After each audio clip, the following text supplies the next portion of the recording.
Aquí se nos metió la idea de que el 4 de febrero es eso, ¿ok? De que todo lo que hizo el gobierno, de que todo lo que hizo el gobierno de Carlos Andrés Pérez es no sirve, no sirvió absolutamente para nada y se borró, o sea, se tomó como la novela de Orwell de 1984, todo ese periodo de 61 al 99 está como difuminado. El chavismo en 20 años lo reformó, lo creó y no es sino por métodos de escudriñar que uno se topa con que aquí hubo una serie de eventos muy desafortunados que nos llevaron a la dispensación política actual. Acompañando al presidente a la reunión de Davos, el presidente estaba muy entusiasmado porque ya las políticas económicas estaban dando resultados, el país estaba creciendo un 7%, el déficit fiscal y el déficit de comercio exterior se habían reducido a su mínimo, todavía no teníamos superávit, pero estábamos camino de aquello. La inflación, después de haber subido a 80 cuando se suspendió el control de precios y el control de cambio, había bajado a 25 y la tendencia era a continuar descendiendo una vez que se regularizara el régimen de apertura hacia las importaciones. Entonces, con ese cuadro económico, él había logrado tener muy buenas reuniones con inversionistas que se habían comprometido a realizar un conjunto de proyectos en Venezuela. Yo creo que sobre todo y es importante que las generaciones como tú, Alberto, sepan eso, que no eran proyectos inventados por el gabinete del presidente Pérez, sino eran unos proyectos que tenían una continuidad. La verdad verdadera es que empezó con Marcos Pérez Jiménez. O sea, el tipo que tiene la visión modernizadora de Venezuela era Marcos Pérez Jiménez. Entonces, él concibe el desarrollo como varios polos de desarrollo. Uno de los polos era el sur de Venezuela con las industrias básicas y uniendo la bauxita con el hierro para empezar a desarrollar el aluminio y empezar a desarrollar lo que se puede decir la Venezuela minera. Pero había también el proyecto de la Venezuela comercial y había el proyecto de la Venezuela agrícola. Y esos tres focos eran los que le iban a dar el desarrollo integral a Venezuela. Los, los gobiernos democráticos, ese modelo no lo suspendieron, sino lo continuaron porque, claro, había sido producto de una reflexión, de un estudio, de un análisis serio de lo que era el potencial de Venezuela. Entonces, en el caso de nosotros, cuando nosotros llegamos, lo que había era que desregular la economía para permitir que las fuerzas competitivas se desarrollaran. Entonces, esa reunión de Davos, la verdad es que fue bien importante por la cantidad de compromisos de inversión que se llevaba el presidente. Pero estando en Davos, yo me iba a quedar porque yo me había operado en diciembre y los médicos me habían dicho que me quedara 3 semanas, un mes acostada y al final a las 2 semanas tuve que ir por la Miraflores porque el presidente necesitaba cosas y agarré el viaje y todo eso. Entonces yo me iba a hacer un examen médico en el hospital cantonal de Zurich, donde yo en Suiza la conocía divinamente bien, mi tía Margarita Carnevali vivió allá, yo también estudié allá, entonces iba a hacer en la tranquilidad, alejada del trabajo, y en la tranquilidad suiza me iba a hacer un examen médico a fondo. Entonces yo me quedé en Davos y ellos se fueron. Pero cuando nosotros estábamos entregando la suite del presidente, que la estábamos cerrando porque el almirante fue el que se fue para el último desayuno con inversionistas, con el presidente, después en la madrugada, o sea, yo me acosté a dormir como a las ¿Cómo 8, te enteras de que hubo... porque yo, a qué- yo estaba con una amiga que me fue a buscar para que nos íbamos las dos para Zurich y nos quedamos durmiendo en Saint Moritz, que está en el camino entre Davos y Zurich. Y nos fuimos a acostar, cuando nos acostamos, nos acostamos temprano porque yo estaba muy cansada y como a las 4 de la mañana el chofer de ella nos tocó la puerta y nos dijo, mire señora Van der Sleven, levántese porque hay una noticia que su papá le dio un infarto y la señora Rangel que llame para su casa porque en su país tumbaron el gobierno. Entonces, ¿Eh? Es que así tal cual, que eso era lo que está diciendo la radio suiza cuando no fue. Entonces yo llamé para Venezuela y en ese momento me enteré y en ese momento llamé a la Embajada de Venezuela ante las Naciones Unidas. El embajador me atendió y me dijo, no, aquí están viniendo un avión de PDVSA que va a recoger al canciller para irse para Venezuela. ¿Cuál Entonces era el embajador de Venezuela en Naciones Unidas en aquel entonces? no estaba seguro, no estoy segura, pero creo que era Horacio Arteaga. Este, y entonces yo lo llamé y Horacio me dijo sí, sí, ve, invente. Entonces yo me fui para Ginebra y en Ginebra con el canciller me monté en el avión de PDVSA y nos regresamos para Venezuela.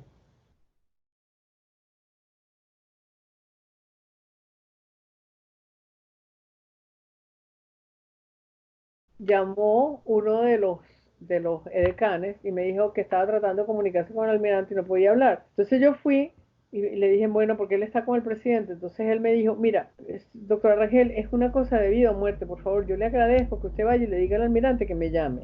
Entonces yo me vestí y me fui para donde ellos estaban, a llevarle el mensaje al almirante. Y de ahí ellos salieron, yo sé que el almirante salió a hablar con el edecán y yo lo veía de lejos y yo en la cara del almirante era una cara de circunstancia. No sé qué fue lo que le dijo el edecán, pero yo me quedé muy mortificada con el tema de que ellos se iban y que algo estaba pasando en Venezuela.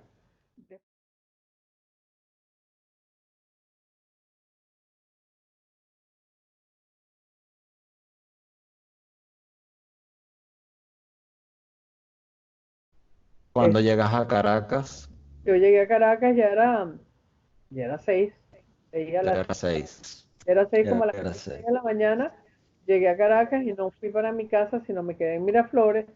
Este, yo creo que esa suite que tenía el ministro para descansar arriba, yo lo debió haber usado como 4 veces mientras estuve en Miraflores, no lo usé muchísimo, pero esa vez la usé y entonces me recosté y me acuerdo, cuando entré en el Palacio de Miraflores, uno de los decanes me dijo, doctora Rangel,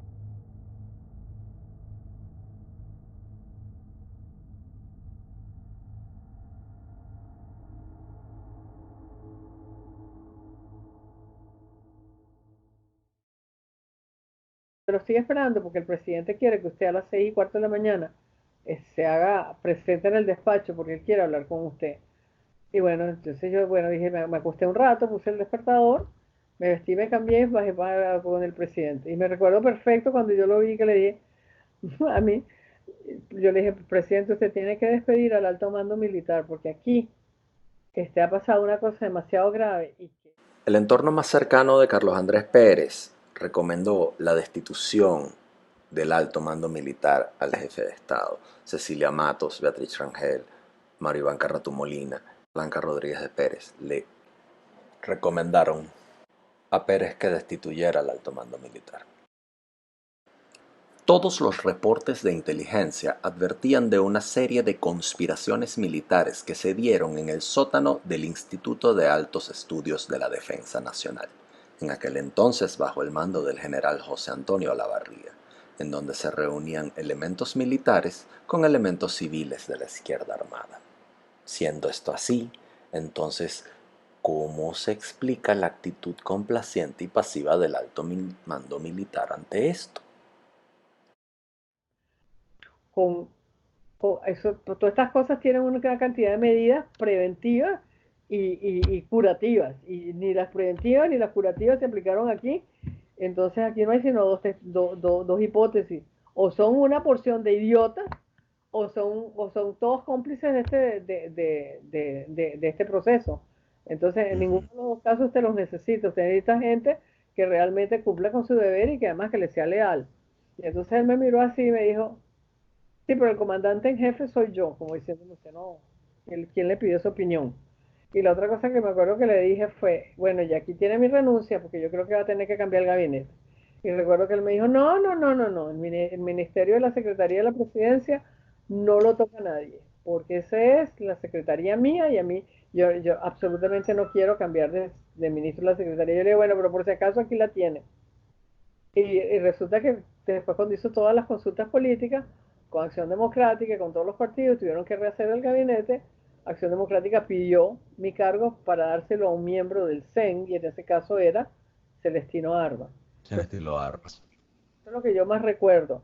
También recuerdo que el almirante, desde que salió de Davos, después que yo llegué y le dije que llamara, tenía una cara de preocupación horrorosa. Entonces, pero el almirante, ese bache te lo puede llenar el almirante. A mi modo de ver, ahí había una conspiración inmensa, donde estaba metido medio país, y que mi explicación ex post, después de muchos años, es que el tipo de políticas que ese gobierno estaba aplicando no le convenían a los intereses uh, a muchos de los grupos de interés de Venezuela, porque no le convenía a los partidos políticos, porque yo recuerdo perfectamente bien el día que en el gabinete llegó el ministro de Transporte y Comunicaciones y dijo que habían limpiado el registro de contratistas con el Estado y que lo habían bajado de 34.000, había quedado en 12.500. Y porque los que habían sacado los habían sacado porque eran empresas que no deberían estar en el registro de contratistas, porque o no cumplían con los requisitos técnicos o financieros o legales, y que por tanto los habían sacado. Entonces resulta que esa medida lo que estaba era quitándole el pan y la mantequilla a la mayoría.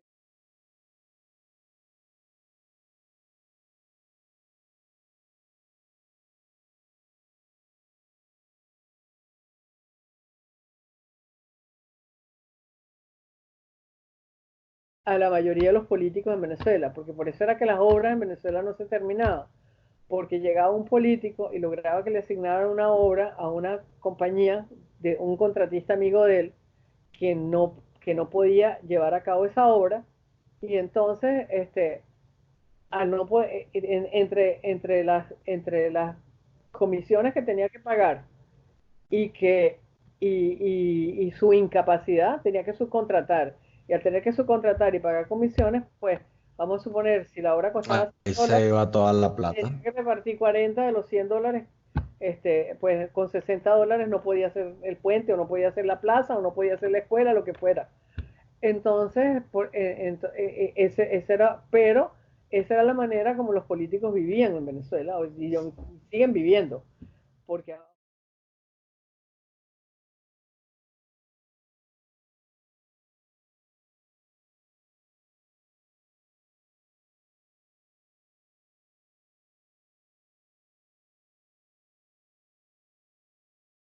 en Venezuela la otra razón fue porque al bajarse los aranceles, tú obligabas a los empresarios a tener que competir, y los empresarios en Venezuela, las empresas en Venezuela nunca habían tenido que competir con nadie, Eso. porque tenían Este, una pared arancelaria que los protegía de toda competencia. En consecuencia, el consumidor venezolano estaba pagando muy caro por unos productos que podía adquirir en el mercado internacional a la mitad o una cuarta parte del precio. Entonces ahí tenías al sector empresarial en contra. Y finalmente, dentro del propio sector militar, cuando se suspendió el secreto militar para todas las compras, excepto los servicios de comunicación y la compra de armas, yo creo que también todo el sistema de comisiones que había dentro de las Fuerzas Armadas se puso en riesgo. Entonces, todos los grupos de interés quiero, contra esa quiero política. hacer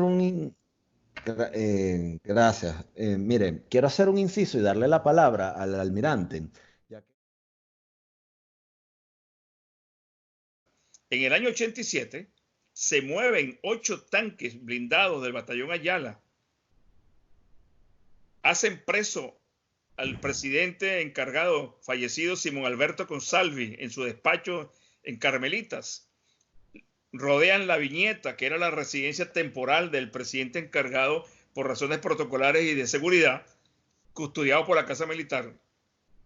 El edecán de Consalvi en ese día me informa a mí posteriormente, porque yo no estaba en el cargo ese, yo estaba en la flota, en la Armada, pues. Me dice, no, lo hicieron preso, lo apuntaron con las armas, lo arrinconaron en su despacho. Entonces Consalvi llama al ministro de la Defensa, Ítalo del Valle Aliegro, un excelente militar, un militar que yo siempre he respetado y respeto, y le dice, mira, Ítalo, estoy rodeado de militares aquí en mi despacho, me tienen preso prácticamente. El ministro de la Defensa le pide el teléfono al presidente Consalvi y habla con el mayor Soler, segundo comandante del batallón Ayala, y le dice, regrésese a Fuerte Tiuna y espera instrucciones mías. Esa noche se reúne el alto mando militar, las fuerzas políticas más importantes del país, en La Viñeta. Y estoy hablando del año 87. El presidente Lucinchi estaba en Sudamérica con el ministro de la Defensa y toda la comitiva de un viaje de Estado que hizo Argentina, Paraguay, Uruguay, por esos países. Esa noche, el presidente Consalvi establece las disposiciones inmediatas para iniciar la investigación del hecho. El general Heinz Apurra, comandante de la tercera división, o se llamaba entonces Elementos Orgánicos del Ejército, comienza la investigación y se presenta a la oficina de Heinz el vicealmirante director de la DIN, Germán Rodríguez Citraro, y le dice al general Heinz, por orden del presidente Lucinchi, la investigación la conduzco yo. Dámelo expediente. Y el general Heinz, creyendo que la razón la tenía el almirante Rodríguez Citraro, que era orden del presidente Lucinchi, le entrega el expediente. Ahí se muere la noche de los tanques. ¿Quiénes estaban involucrados en la noche de los tanques? El germen del militarismo siempre había estado rondando en las Fuerzas Armadas. Sin necesidad de irse muy lejos en la historia, entre los años 70 y 80, se habían detectado grupos de movimientos oficiales con vocación política. Algunos eran grupos más o menos identificados que actuaban en conciliábulos sin lograr ocultar sus ganas de traspasar los muros de los cuarteles, como fue la agrupación formada a la vera del general José Antonio Lavarría en el Instituto de Altos Estudios de la Defensa Nacional, integrada por un número bien pequeño de oficiales de altísima calificación que comenzaron a ser llamados, o ellos mismos se llamaban entre sí, los notables, los más sobresalientes, los más distinguidos, los más intelectuales, y conformaron a los ojos de terceros una suerte de aristocracia militar. Pero si bien los uniformados venezolanos no provienen de la aristocracia, aspiran a serlo. Querían pertenecer a una casta superior, a una estirpe distinguida, y a falta de una se la inventaron. Se inventaron la de los notables del general Olavarría. De ese grupo distinguido salieron Fernando Ochoa Antich y Santiago Ramírez. También salieron Carlos Julio Peñalosa Zambrano, Juan Torres Serrano, José Albornoz Tineo, Ramón Guillermo Santelis Ruiz y Germán Rodríguez Citraro. La DIN, el general Ochoa Antich, el general Peñalosa y otros generales del alto mando del ejército y del ejército que estaban involucrados desde tiempo en la conspiración que comenzó en 1983 en Fuerte Tiuna, en el laguito artificial del Círculo Militar y en el sótano del Instituto de Altos Estudios de la Defensa. Ahí se reunían de noche escondidos. Toda esa información la tengo yo porque yo después fui director del instituto y los empleados del instituto me contaron quiénes iban y qué hacían en esas reuniones nocturnas, clandestinas, en un establecimiento militar. Todo eso ocurrió y no se investigó porque los niveles superiores de los mandos militares en el ejército taparon la información de inteligencia y le hacían ver al presidente que eran chismes para poder ocupar cargos importantes en la cadena de mando del ejército. Cuando a mí me nombran de la Casa Militar, la presión que hubo contra mí, no porque yo era carrato ni mucho menos, sino porque era para un oficial del ejército, de la Armada. Y entre julio del 91 y diciembre del 91, el general Ochoa era ministro y me ordenó entregar el regimiento de la Guardia de Honor al comando del ejército. Yo le dije, mire, general, es casi imposible que siendo yo un almirante de la Armada, esté en este puesto de casa militar para dirigir 8 edecanes. Eso lo puede dirigir cualquier persona de menos grado. No hace falta un almirante. Pero voy a hablar con el presidente. Entonces fui a hablar con el presidente. Le dije, mire, presidente, con mucho respeto, Pero si usted quiere salir de mí, hágalo de otra manera. Porque el ministro de la Defensa me quiere quitar el regimiento. Y si me quita el regimiento, yo no tengo grado para mandar 4 o 8 decanes. Es una despedida indirecta del cargo, una destitución. Entonces el presidente Pérez me dice, no, yo no he dado ninguna orden. Llámese al ministro. Yo llamé al ministro por teléfono, está en su despacho, regresó al palacio y el presidente delante de mí le dijo, deje al almirante tranquilo y déjele que siga comandante del regimiento. Porque el regimiento dependía de mí, igual que el grupo 4, igual que 60 policías de la metropolitana, igual que 200 guardias nacionales y 30 fiscales. La Casa Militar es un cuerpo multidisciplinario que maneja todo lo que es seguridad, tránsito, bomberos, maneja todo prácticamente alrededor del presidente. Entonces, y lo que te quiero decir, y lo de la doctora también, que a lo mejor tiene informaciones, unas cosas parecidas o similares en esa época, es que esto era un proceso que estaba creciendo como una bola de nieve que viene bajando por un cerro, una luz, y no se pudo parar porque hubo demasiada alcahuetería y demasiada complicidad en todos los niveles, excepto en el gobierno del presidente, excepto en algún sector de la Guardia y de la Armada, porque la aviación estaba involucrada en la cooperación también. Entonces, y no la democracia en esa hora, la democracia y los miembros de la democracia en ese entonces salvaron sus vidas porque estos señores iban a fusilarlos. Me acuerdo clarito, y porque voy a hacer referencia a la doctora Rangel.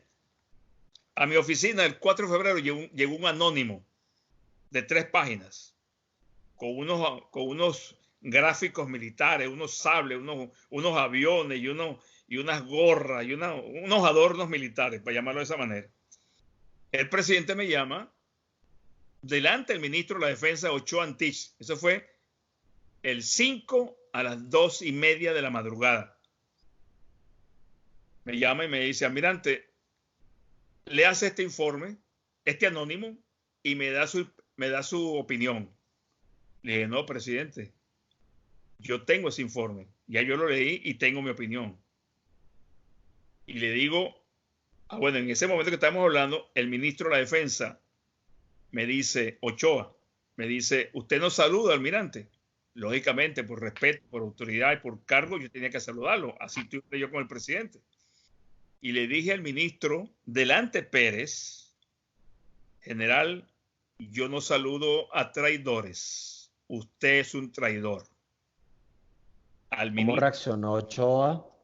¿Ah? ¿Cómo reaccionó Ochoa ante tu respuesta?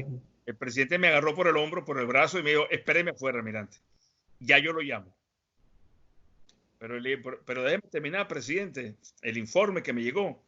Y le dije, yo lo llamo traidor, porque en ese informe hay un párrafo que habla mal de la doctora Rangel, de mí como Casa Militar, del equipo de análisis del entorno del presidente, que en ese entonces funcionaba un equipo de profesionales que asistía al presidente en análisis político. Además, una cosa que yo quería decirte, Alberto, que esa fue una de quizás de las experiencias más bonitas, porque cuando Miguel Rodríguez dice que no hay dinero, porque tenemos un acuerdo con el fondo de reducir los gastos presupuestarios para poder, y yo necesitaba una partida presupuestaria para poder montar una unidad de análisis del entorno en la presidencia de Venezuela. Entonces, como no teníamos recursos, se lo pedimos al PNUD de las Naciones Unidas, y el PNUD es quien financia aquello, financia el equipo, financia el entrenamiento y las computadoras. Montamos aquello y cuando fuimos a escogerlo, ellos era un equipo de 10 personas y empezaron a llegar amigos y sabes, los relacionados, que el primo, que la sobrina, que lo no sé qué. Yo dije, no, así no lo vamos a hacer. Lo vamos a hacer de la siguiente manera. Vayan a las universidades, vayan a la Católica, a la Metropolitana, a la Simón Bolívar y a la Central, y búsquense quiénes son los mejores alumnos de las promociones que están saliendo en ciencias políticas, en economía y en informática. Y saquen esos currículums de esa gente, y de esos mejores muchachos es que les vamos a ofrecer los cargos. Porque lo mejor lo mejor que puede hacer un país para inspirar a una juventud es ofrecerle que colabore con la presidencia de la República como contraprestación haber sido un buen alumno. Y así fue como los llenamos. Ese equipo yo no lo Qué conocía, chévere. pero eran los mejores estudiantes de las diferentes universidades. El único que no era, que estaba en ese equipo de apoyo y que no era, no había sido seleccionado así, era Daniel Romero. Pero, Ajá. pero el resto eran todos muchachos así que yo ni siquiera los conocí cuando empezaron a trabajar con nosotros. Y yo ni siquiera los escogí, sino lo mandé a recursos humanos para que dijeran, de estos currículos, ¿cuáles son los mejores? Y yo creo que eso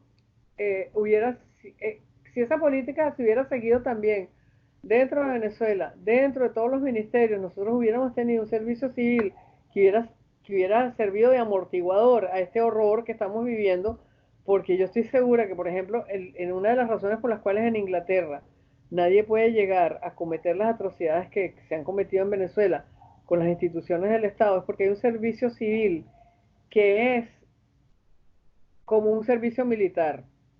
Y ahí los únicos que no son permanentes son los ministros, pero el resto es una gente permanente que no deja que los ministros cometan atrocidades. Déjame Es terminar un esta parte. mecanismo de control.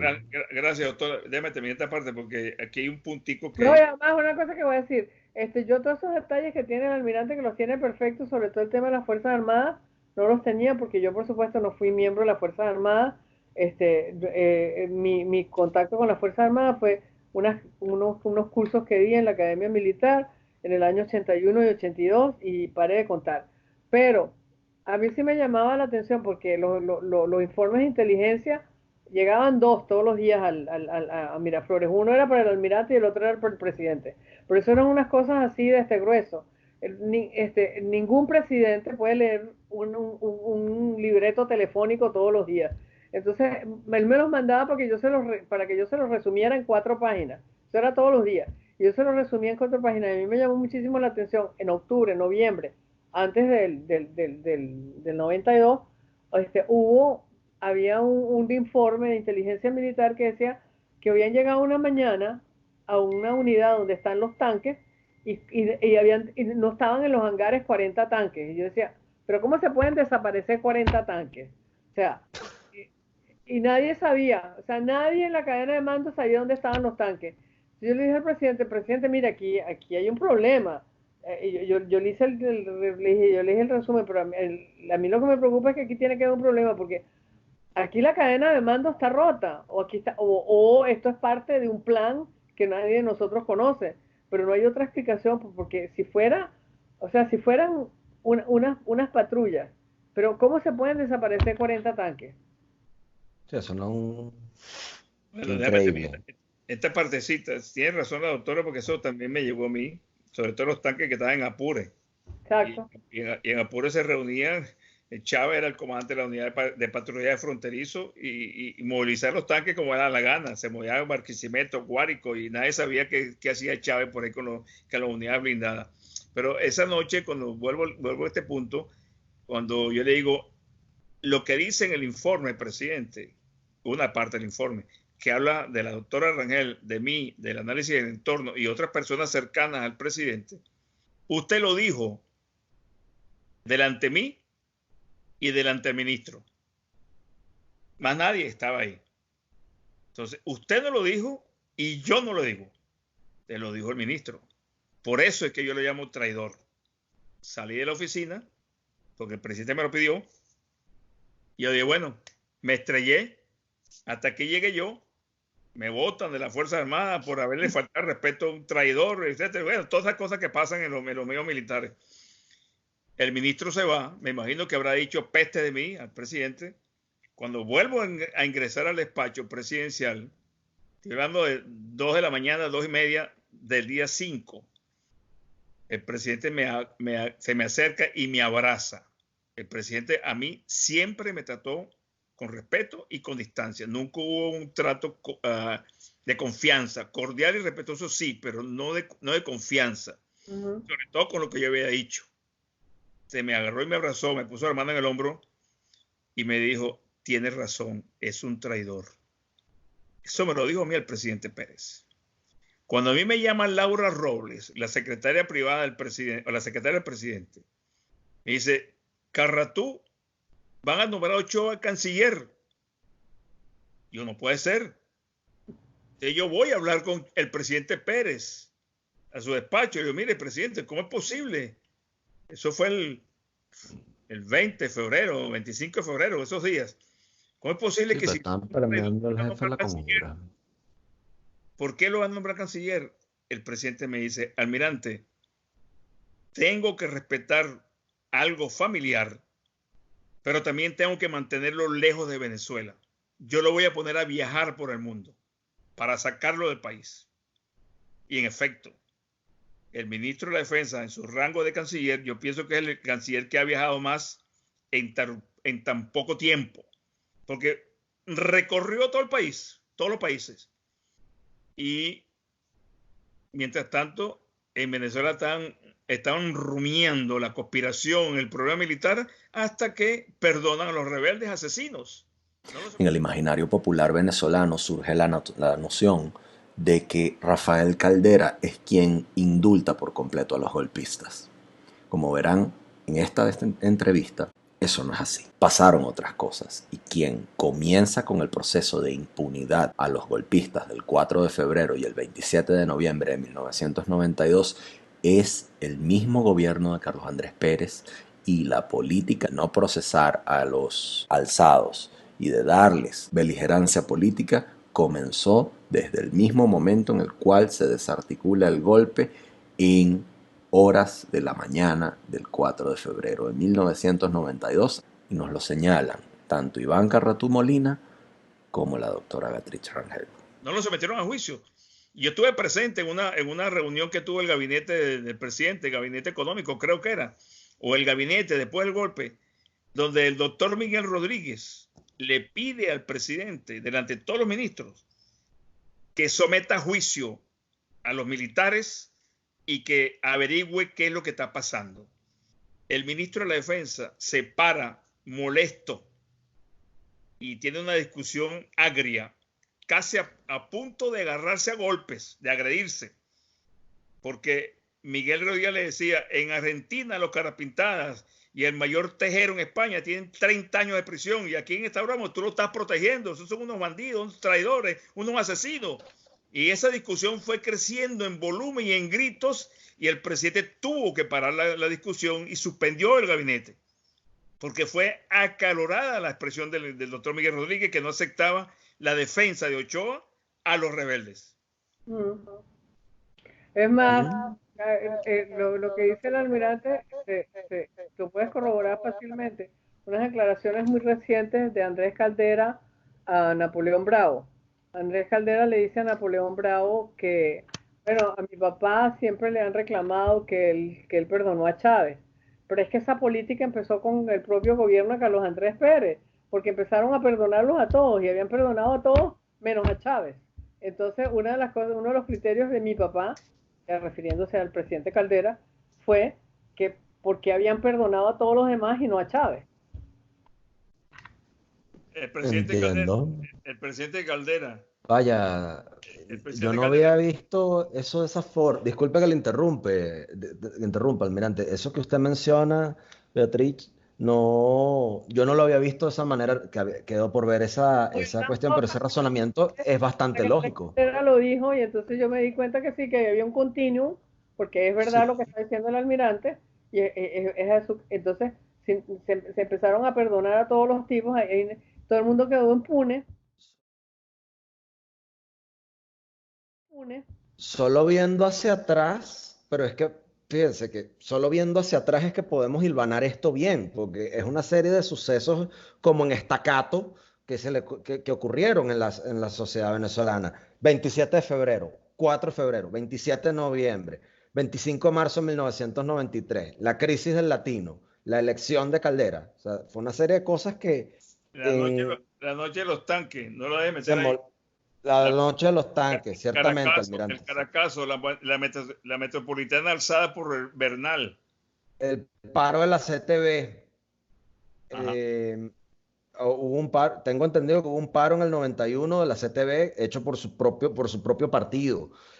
Los expedientes de la DIN, DICIP y PTJ fueron destruidos por José Vicente Rangel cuando era ministro de la Defensa. Todas. Ahí no quedó registro de nada. ¿Verdad?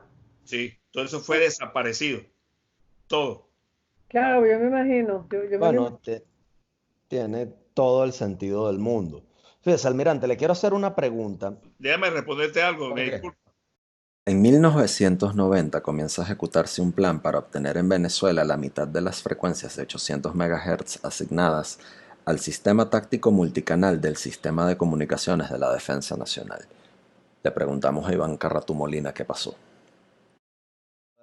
Almirante, yo le quiero hacer una pregunta a usted. ¿Qué información tiene usted sobre la venta de la frecuencia que después sería Telcel por parte del Psicodena? ¿Eso generó malestar en las Fuerzas Armadas? Militar.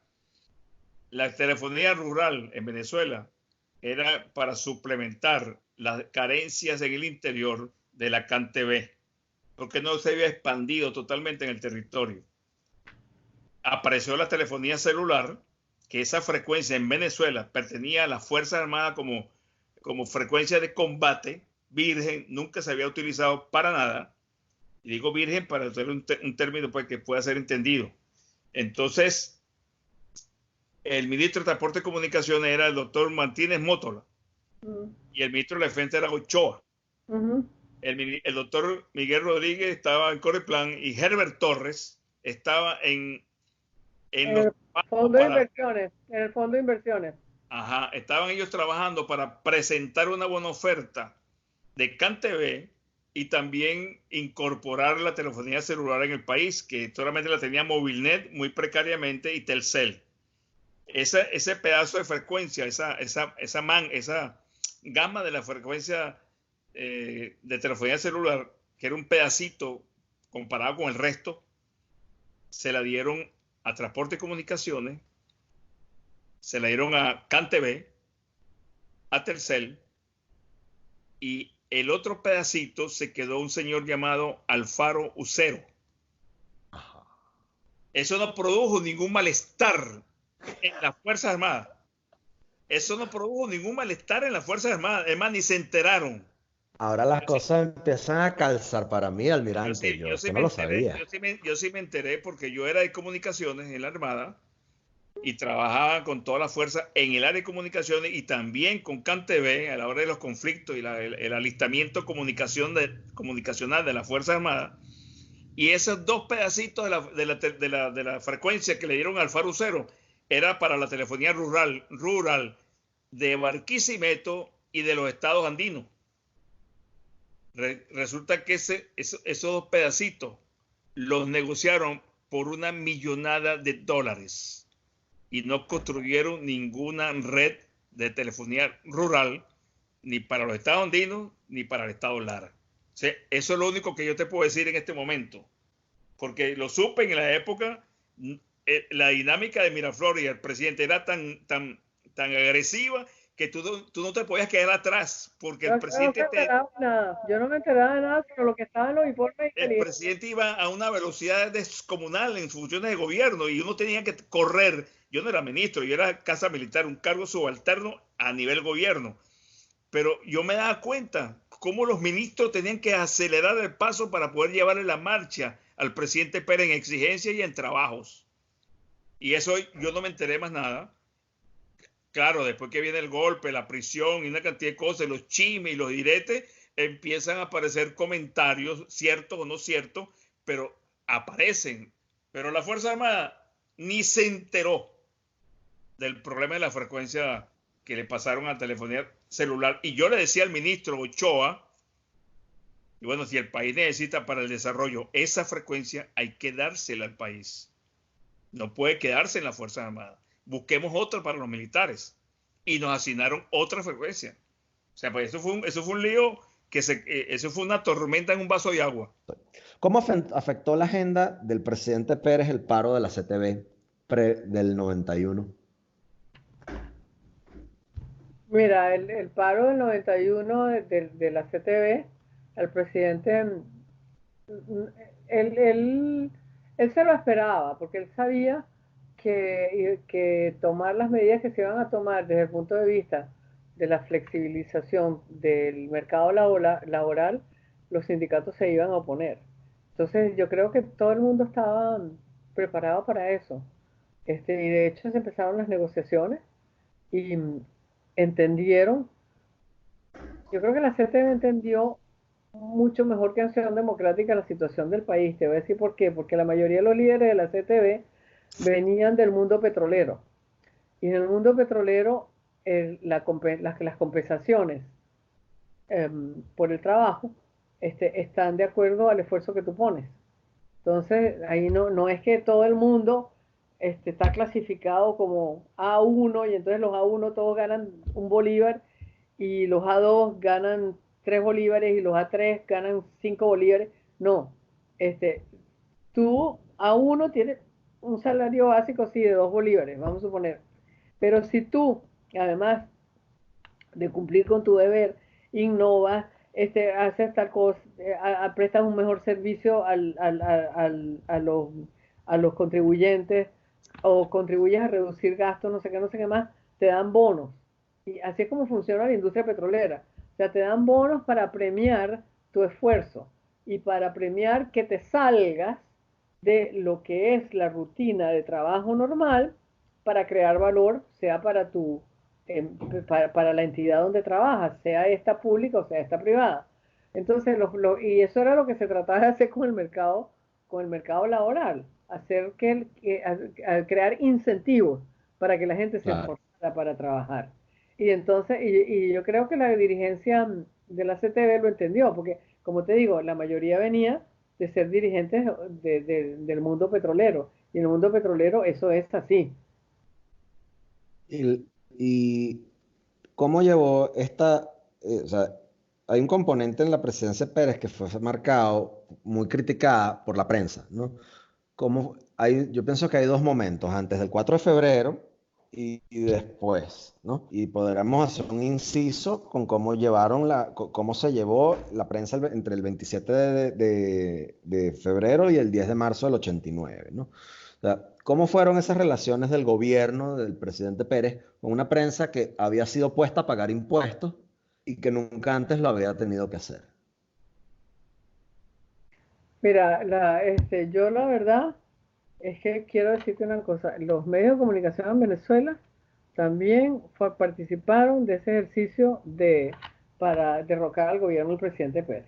El presidente Sí, Pérez ellos no, formaron parte de la conjura. pero claro que formaron parte de la conspiración y no tuvieron, y no tenían una idea de cómo presentarle al pueblo los hechos del gobierno. Y no importaba que tú les presentaras evidencia que, que desmintiera esa posición de ellos, no la tomaban en cuenta. Mira, más de una vez yo le envié al principal periódico de Venezuela, el Nacional, actas del Consejo de Ministros diciéndole, eso que ustedes publicaron ayer no es cierto y exijo derecho de réplica. Jamás me dieron derecho de réplica. Jamás me dieron derecho de réplica.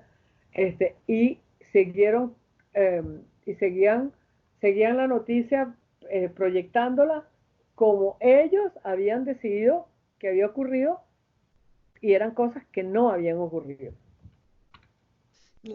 Fíjese, ahora que me mencionas esto, o sea, pues, por un lado tienes la relación que tenía, yo veo, viendo los pocos titulares que hay, porque de nuevo, aquí las hemerotecas las destruyeron, ¿no? Son muy ¿Así? difíciles conseguirlas. Las hemerotecas en Sí, Venezuela, sí. es muy difícil conseguirlas, el acceso a ellas, muchos artículos están destruidos. Lo que yo he podido conseguir de la prensa es que el presidente Pérez, pese a que tenía esta prensa hostil que está conjurada en contra de él, la relación de él con los dueños de los medios era cordial, o a lo sumo tensa, pero siempre estuvieron ahí. Entonces, Camero, Cisneros, Granier, la gente, la prensa escrita, ahí hay una serie de factores que si estaban conjurados con él, o sea, ¿cómo es que estaban conjurados con él coludidos en su contra? Y después, tras el fracaso del 4 de febrero y lo que representó políticamente, se lanzan a destruir, terminar de destruir la presidencia. O sea, y Pérez nunca vio esto, Pero o sea, mira, sus están asesores ellos nunca lo... en parte de la conjura que ¿quién es el ministro de la Secretaría con que arranca Chávez? El El director del Nacional, ministro, Alfredo, el eh, director, el director que ha sido nacional, director cierto, del Nacional, cierto. Y Alfredo Alfredo Peña, Peña. ¿Quién era el ministro de Formación? La mujer de Miguel Enrique Otero, Ramia, Carmencita Ramírez, sí. entiendo. Sí, entonces, fíjese, esto es como que usted agarra un hilito, un mantel, y el hilito de repente le fue todo el mantel, porque todos están hemos dado en el clavo aquí, o sea, hay una serie de personas que todavía están ahorita aquí, pues por ejemplo, siempre Miguel Enrique, ¿no? Siempre Miguel Enrique, lo que usted me comenta de que no le dan derechos de réplica en el Nacional, pese a que usted tiene la evidencia de que las cosas no son así, cierto, se demuestra la colusión de los medios y eso es terrible porque no realmente entonces los que queremos averiguar, tenemos que